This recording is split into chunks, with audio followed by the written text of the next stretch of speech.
अस्सलामुअलैकुम वरहमतुल्लाहि वबरकातुहू। मैं हूं आपका तबीब हकीम लियाकत अली खिची अपने चैनल तिब की दुनिया मुफरद अज़ा के साथ। पहले लेक्चर में हमने नब्ज़ के बारे में पढ़ा। वो लेक्चर कुछ लंबा हो रहा था, तो इस वजह से इसको फिर हमने दो हिस्सों में तकसीम किया। तो नब्ज़ का ये मौजू जो है ये खालिसतन मुफरद आज़ा की नब्ज़ होगी, इस बारे में हम आपको आगाह करेंगे। तो अपने टॉपिक की तरफ बढ़ने से पहले आपसे गुजारिश है कि अगर आपने हमारा चैनल सब्सक्राइब नहीं किया तो जल्दी से इसे सब्सक्राइब कर दें और साथ लगे घंटी के बटन को भी दबा दें, ताकि तिब व सेहत के मौजू पर हर नई आने वाली वीडियो आपको सबसे पहले मिल सके। तो दोस्तों, ये नब्ज़ बिल मुफरद अज़ा की अमली सूरत होगी कि नब्ज़ कैसे देखी जाती है, अमली या प्रैक्टिकली। ठीक है जी। इन नब्ज़ों में हम मुफरद मर्ज़ की तशख़ीस करते हैं। ठीक है, ये दो हिस्सों पे मुश्तमिल है। नंबर एक मशीनी सूरत और नंबर एक मशीनी सूरत, नंबर दो कीमियावी सूरत। ठीक है जी। यानी इसमें एक सूरत होगी, आपकी नब्ज़ में एक सूरत पाई जाएगी, या तो नब्ज़ मशीनी होगी या कीमियावी होगी। इसलिए इस नब्ज़ को यानी आसाबी गुदी को मुरक्कब कहना गलत है। ठीक है, मुरक्कब कहना गलत है, ये मुफरद है। इसलिए कुतुब में इस चीज़ की तसहीह होनी चाहिए, दुरुस्तगी होनी चाहिए। क्योंकि आसाबी गुदी है तो वो सिर्फ आपको कीमियाई सूरत बताएगी, आसाब की कीमियावी सूरत बताएगी कि बलगम जो है वो इकट्ठी हो रही है, मशीनी सूरत नहीं बताएगी। हाँ, मशीनी सूरत बताए, कीमियावी सूरत बताए, तो फिर आप कह सकते हैं कि ये नब्ज़ मुफरद मुरक्कब नब्ज़ है, वरना ये गलत है। ये आपने थोड़ी सी इसकी जो है वो तशरीह पढ़ ली। तो दोस्तों, मुफरद नब्ज़ों की सूरत खालिस्तन हकीम इनकलाब जनाब दोस्त मोहम्मद साबिर मुल्तानी साहब की है। ठीक है, दोस्त मोहम्मद साबिर मुल्तानी साहिब की है। हकीम इनकलाब जनाब दोस्त मोहम्मद साबिर मुल्तानी साहिब रहमतुल्लाह अलैह की ये नई तहकीक है और इसका तिब की तारीख़ में इशारा तक नहीं मिलता। इसमें उज़्व की मुफरद कीमियाई या मशीनी सूरत को तशख़ीस किया जाता है। अगर कीमियाई सूरत में खिल्त मुताफ़न होकर सबब मर्ज़ हो तो मशीनी तहरीक से इस मुताफ़न खिल्त का अखराज किया जाता है, जिससे फौरी तौर पर शिफा की सूरत पैदा हो जाती है। और अगर उसकी मशीनी सूरत में खिल्त के ज़्यादा अखराज से मर्ज़ पैदा हो गया है तो अगली कीमियाई तहरीक से इस अखराज को रोककर फौरी शिफा की सूरत पैदा की जाती है। दोस्तों, कानून मुफरद अज़ा में हम नब्ज़ को जो है वो दो सूरतों में तकसीम कर देते हैं, जिससे इसको पहचानने में आसानी होती है। दो इकसाम में तकसीम कर देते हैं। ठीक है, फर्ज करें जी के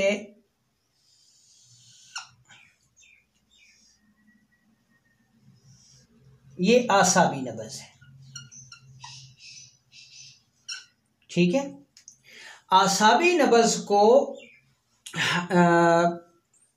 बल्कि इसकी बजाय आप आसाबी भी ना करें, इसको जर्नल आप नब्ज़ कह दें, यानी इसको कोई मखसूस अभी नाम हम नहीं देते। ये जनाब एक नब्ज़ है। ठीक है, इसको हम दो सूरतों में तकसीम कर देते हैं। या तो ये कीमियाई नब्ज़ होगी, ठीक है, या ये मशीनी नब्ज़ होगी। ये इसकी सबसे उम्दा पहचान आपको बता रहा हूं, जो आपको कभी नहीं भूलेगी। अगर कीमियाई नब्ज़ होगी तो वो नब्ज़ कवाम में मोटी होगी। नब्ज़ की कीमियाई सूरत जो है वो चाहे आसाबी की हो, उज़लाती की हो, गुदी की हो, कोई हो, लेकिन कीमियावी होगी तो वो नब्ज़ मोटी होगी। ठीक है, और अगर किसी भी नब्ज़ की मशीनी सूरत है तो वो पतली होगी। यानी ये नब्ज़ की पहचान का जो है वो आसान तरीका है। यानी इसमें आप नब्ज़ को दो हिस्सों में तकसीम कर देंगे, कीमियाई सूरत, मशीनी सूरत। कीमियाई सूरत है तो नब्ज़ मोटी है, मशीनी सूरत है तो नब्ज़ पतली है। कीमियाई नब्ज़ें 3 हैं, आसाबी गुद्दी, ये कीमियाई नब्ज़ है। नंबर 2 उज़लाती असाबी, ये कीमियाई नब्ज़ है। गुद्दी उज़लाती, ये कीमियाई नब्ज़ है। तो ये तीनों नब्ज़ें जो है वो कवाम में मोटी होंगी। मशीनी सूरत को देखें, असाबी उज़लाती, ठीक है,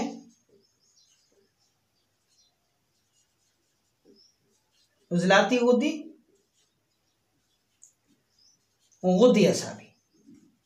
तो जब आपने नब्ज़ को दो हिस्सों में तकसीम कर दिया, एक सूरत को आपने कहा कीमियाई नब्ज़, दूसरी को कहा मशीनी नब्ज़, तो इसमें आपको पता चल गया कि जो आप की कीमियावी नब्ज़ें होंगी वो मोटी होंगी और जो आपकी मशीनी नब्ज़ें होंगी ये जो है ये पतली होंगी।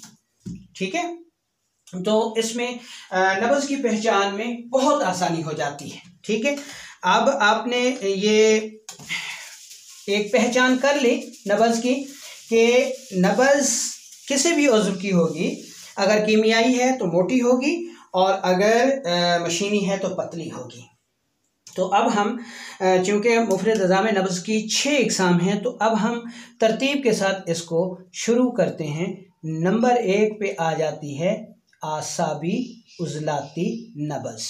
इसको 1 नंबर नब्ज़ भी कहा जाता है। आसाबी उज़लाती नब्ज़ को 1 नंबर की नब्ज़ भी कहते हैं। ठीक है जी। अच्छा, ये नब्ज़ पानी के ताल्लुक़ वाली है, जिसका रुख जो है वो है जनाब उज़लात की तरफ। अच्छा, अब सबसे पहले हमने ये पार्टीशन कर दिए, यहाँ से आप नब्ज़ शुरू करेंगे। ये 4 खाने हमने बना दिए। अब दाएं हाथ की नब्ज़ जो है, मरीज़ के दाएं हाथ की नब्ज़ मुआलिज अपने दाएं हाथ से देखेगा। ठीक है जी। अच्छा, आपने ये नब्ज़ के ऊपर ये 4 उंगलियां रखी और नब्ज़ की हरकत सिर्फ इस उंगली पर है, इस उंगली पर नब्ज़ की हरकत है और बाकी ये जो 3 उंगलियां हैं इस पर नब्ज़ की हरकत नहीं है। यानी इस उंगली पे नब्ज़ की हरकत है और ये जो 3 उंगलियां हैं इस पे नब्ज़ की हरकत नहीं है। अगर नब्ज़ पहली उंगली पर, ठीक है, के नीचे हरकत करे और बाकी उंगलियों के नीचे हरकत ना करे तो ये नब्ज़ आसाबी उज़लाती होगी। इस सूरत में बदन से रतूबात के अखराज की ज़्यादती होगी। दिमाग जो है वो उज़वी तौर पर तेज़ होगा, यानी दिमाग की मशीनी तहरीक होगी और दमवी कैफियत इसकी ये होगी कि इसमें तरी यानी पानी का गलबा होगा, जिसकी वजह से जिस्म में ठंडक होगी, कारूरा सफ़ेद होगा, जो कि नब्ज़ की दुरुस्त तशख़ीस कर रहा है। तो इस सूरत में इंसानी जिस्म से पानी का अखराज हो रहा होगा। ये थी आसाबी उज़लाती नब्ज़, जिसको 1 नंबर नब्ज़ भी कहते हैं। अब नंबर 2 पे आती है उज़लाती आसाबी नब्ज़। उज़लाती आसाबी नब्ज़ जो है ये भी मुफ़रद नब्ज़ है, ठीक है, और इसको 2 नंबर नब्ज़ भी कहते हैं।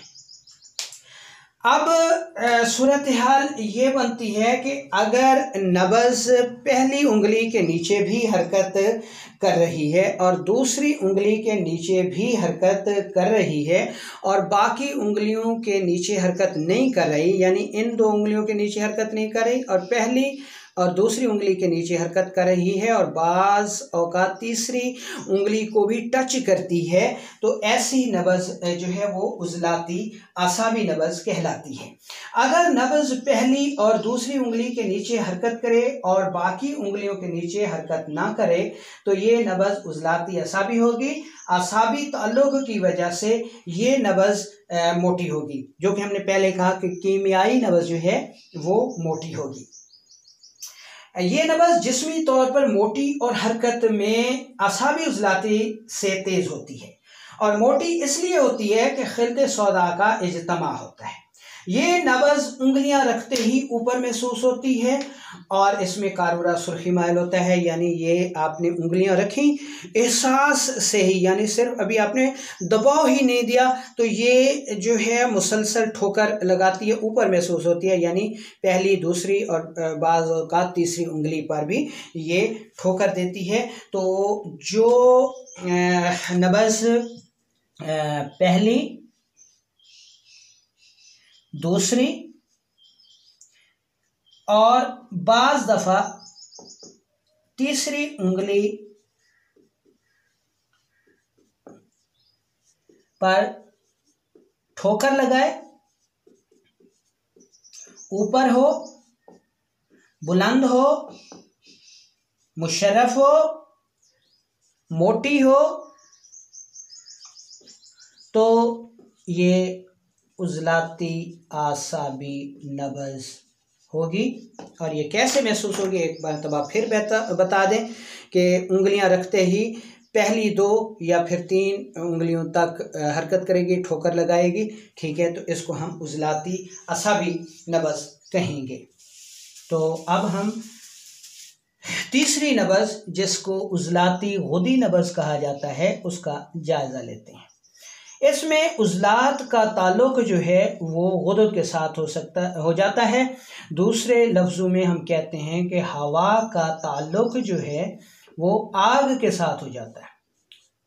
अब जब हवा का ताल्लुक आग के साथ होता है तो हवा जो है वो आग को भी बुलंद करने की कोशिश करती है। तो इस सूरत में जो है पहली, दूसरी, तीसरी पर हरकत तेज़ होती है और बाज़ औक़ात चौथी उंगली को भी क्रॉस करती हुई महसूस होती है, ठीक है। और ये नब्ज़ उज़लाती गुदी कहलाती है। ये नब्ज़ हरकत में तेज़ होती है, हरकत में तेज़, बुलंद होगी, मुशर्रफ होगी, पतली होगी और रस्सी की तरह तनी हुई होगी, ठीक है। यानी जिस तरह रस्सी को खींचे तो वो उसमें लचक नहीं होती, तो इसमें भी लचक नहीं होती। और ये 3 से 4 उंगलियों तक जाती हुई महसूस होती है, पतली होती है। क्यों पतली होती है? इसलिए पतली होती है कि इसमें उज़लात का ताल्लुक जो है वो गुदद से हो जाता है और ये मशीनी तहरीक कहलाती है। इसमें सौदा जो है वो अखराज पा रहा होता है, मशीनी तहरीक है। और मशीनी तहरीक हमने पढ़ा कि वो पतली होगी, तो नब्ज़ पतली होगी, तो ये उज़लाती गुदी नब्ज़ हो गई। अब हम गुदी उज़लाती नब्ज़ का जायज़ा लेते हैं। ये जनाब आ गई गुदी उज़लाती। इस नब्ज़ में आग का ताल्लुक हवा से होता है, लेकिन आग जो है इस पे गालिब होती है और हवा के ताल्लुक की वजह से ये नब्ज़ ऊपर जाने की कोशिश करती है, इसलिए ये नब्ज़ भी 4 उंगलियों पर होती है, ठीक है। 4 उंगलियों पर ऊपर और उज़लाती गुदी की निस्बत हल्की सी मोटी फैली हुई मिलती है, ठीक है। अब दोस्तों इस नब्ज़ को आपने कैसे तशख़ीस करना है कि उज़लाती गुदी जो है ये भी 4 उंगलियों पर, 3 से 4 पर, और गुदी उज़लाती जो है ये भी 4 उंगलियों पर महसूस होती है। तो इसको आपने तशख़ीस कैसे करना है दोस्तों? इसको आपने तशख़ीस ऐसे करना है कि जो उज़लाती गुदी 4 उंगलियों पर है ये ऊपर, बुलंद, पतली और तनी हुई, जबकि जो गुदी उज़लाती नब्ज़ है ये 4 उंगलियों पर होगी लेकिन कवाम के लिहाज से पतली होगी, ठीक है, और ऊपर महसूस नहीं होगी बल्कि उंगलियों को दबाव देने पर महसूस होगी। यानी फ़र्ज़ करें कि आपने ये उंगलियां रखी, ये चार, ये ऊपर ही ठोकर लगा रही है, उजलाती होती है। अब आपने इसको दबाव दिया, अपनी उंगलियों को दबाव दिया तो ये महसूस हो रही है, लेकिन फैली हुई है, पतली है, उजलाती गुदी की निस्बत ज़रा मोटी है लेकिन फैली हुई है, क्योंकि इसमें सफ़रा रुक रहा है और सफ़रा की वजह से उजलात में तहलील हो जाती है, इसलिए नब्ज़ जो है वो फैल के चलती है, मोटी मालूम होती है। कीमियाई नब्ज़ है जिगर व गुदद की, इसलिए वो नब्ज़ चार उंगलियों पर तो महसूस होती है लेकिन उसमें इतनी सख्ती नहीं होती जो कि उजलाती गुदी में होती है। ठीक है, ये सख्त है, ये उजलाती गुदी सख्त है लेकिन गुदी उजलाती नरम है, फैली हुई है। ये तनी हुई है और ये फैली हुई है। तो इसको आप इस तरह से जो है वो तशख़ीस कर सकते हैं। ठीक है, तो अब हम गुदी उजलाती नब्ज़ को पढ़ लिया, तो अब हम 5 नंबर की तहरीक पढ़ेंगे। 5 नंबर पर जो तहरीक नब्ज़ आती है इसको कहा जाता है जी गुदी आसाबी। ये मशीनी नब्ज़ है, इसमें आग का ताल्लुक पानी के साथ होता है। ठीक है, तो हम सब समझते हैं कि पानी जो है वो आग को बुझाता है, आग की शिद्दत को कम करता है, इसलिए जब गुदी नब्ज़ का ताल्लुक असाबी के साथ होता है तो ये नब्ज़ जो है वो इस हरारत के अखराज की वजह से पतली होना शुरू हो जाती है और नीचे आना शुरू हो जाती है। तो ये आपने उंगलियां रखें, पहली उंगली पे ठोकर नहीं देगी, ये 3 उंगलियों पे जो है ये महसूस होगी। ठीक है, और नीचे की तरफ इसका रुझान होगा। ठीक है, लेकिन इसकी जो शिद्दत थी ऊपर हरकत की वो भी कम हो जाएगी और ये गहराई के रुख आना शुरू हो जाएगी। तो ये नब्ज़ जो है वो गुदी आसाबी कहलाती है और आखिरी 3 उंगलियों पर शदीद दबाव देने से महसूस होती है। तो इसको हम गुदी आसाबी नब्ज़ कहते हैं। ठीक है, तो अब आ गई नंबर 6। इस पे जो नब्ज़ है उसको कहते हैं जी कि आसाबी गुदी। ये दिमाग व आसाब की कीमियाई तहरीक है और इसमें पानी का ताल्लुक जो है वो आग से होता है। ये चूँकि कीमियावी नब्ज़ है, इसमें पानी जिसमें रुकना शुरू हो जाता है, आग से सिर्फ इसका ताल्लुक है, आग बहुत कम है और इसमें बलगम बन के जिसमें रुक रही होती है। पानी की ये खासियत है, पानी की ये खासियत है कि वो नशेब में रहता है। ठीक है, ज़ेरे ज़मीन रहता है। तो ये नब्ज़ जो है जब हम इसको इंतहाई हद तक रखेंगे तो ये पहली नब्ज़ पे भी ठोकर नहीं देगी, दूसरी पे भी नहीं देगी और तीसरी पे भी मामूली सा, लेकिन ये चौथी जो है इसको हम शदीद दबाव देंगे। ठीक है, शदीद दबाव देंगे तो ये इस उंगली पे होगी और इस उंगली पे शाज़ व नादिर ही ये ठोकर देगी। ठीक है, तो 1 से 1.5 उंगली तक जो है वो होती है ये नब्ज़ और गहराई में होती है। ठीक है, मोटी होती है। तो ये नब्ज़ आसाबी गुदी कहलाती है और जिसमें रतूबती अमराज का जो है वो पता देती है। तो दोस्तों ये हमने नब्ज़ को पढ़ लिया। तो इसमें हकीम इनकलाब जनाब दोस्त मोहम्मद साबिर मुल्तानी साहिब कहते हैं कि इंसानी जिस्म में सिर्फ 3 अमराज हैं जो कि हम नब्ज़ से महसूस करते हैं, नब्ज़ से तशख़ीस करते हैं। कौन कौन से? नंबर 1 दिमागी अमराज। ठीक है, नंबर 2 कल्बी अमराज और नंबर 3 आग के अमराज। इनको हम नब्ज़ से तशख़ीस करते हैं।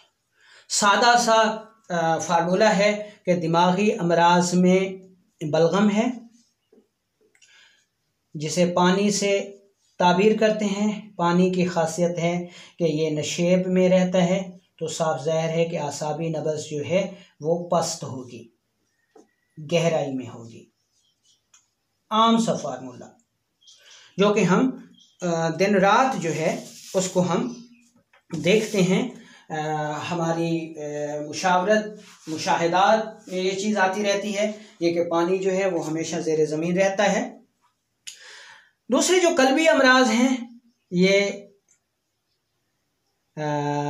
सौदा, ठीक है, खुश्की यानी हवा के अमराज है।